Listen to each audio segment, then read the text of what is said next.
Yes.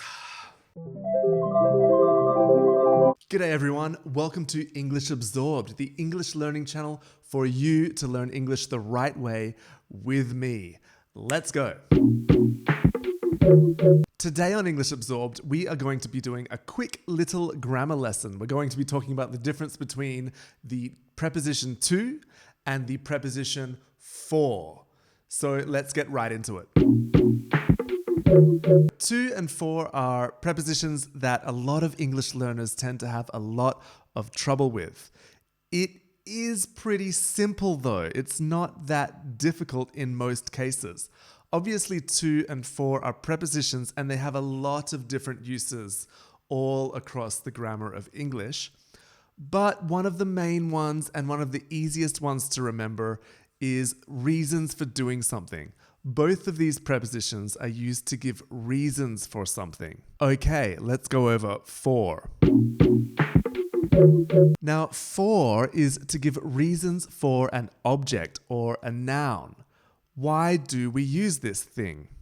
The bottle is for drinking. The mouse is for clicking.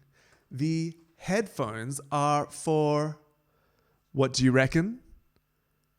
Listening, exactly. For listening. So we can see that when we use the preposition for, we're giving the reason for an object. Why does this thing exist? Let's quiz you. Remember to put ing after for all the time. Quiz number 1. What is food for? Food is for eating. What is the bath for? The bath is for washing, bathing, playing. It could be for a lot of different things. What is the iron for? The iron is for ironing. You can see that we use for when we have an object. Very simple. Let's go over the use of to. To is to give the reason for a verb or the reason for an action. For instance, I am recording this video to teach you the difference between these two prepositions. What else did I do this week? Well, today I went to the cafe. Why did I go to the cafe? Why did I go to the cafe? This is an action. It's a verb, so I'm going to use to. I went to the cafe to get a coffee. Yesterday, I went to the park. Why did I go to the park?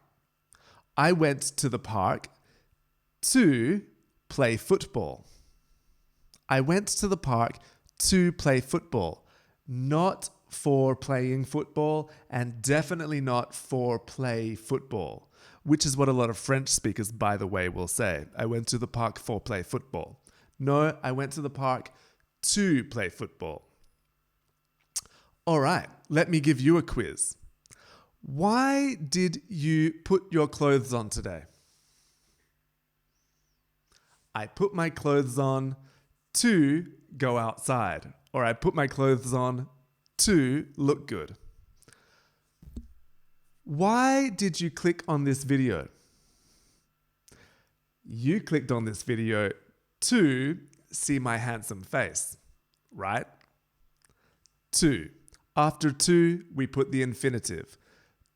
To is the reason for an action. So to summarize what we've learned, for is the reason for an object or a noun, and after for, we put ing, the gerund, for drinking, for running, for singing, for playing. To is the reason for an action or a verb, and after to, we put the infinitive. To drink, to run, to see, to play. Now, one important thing is that we never say for to. For to doesn't exist. I went to the doctor for to get a checkup. No, I went to the doctor to get a checkup. Guys, thank you so much for watching this quick grammar tip. If you liked this video, it would mean a lot to me if you clicked subscribe and like, and maybe even shared it with your friends, because learning through video is a great way to absorb English and reach your goals.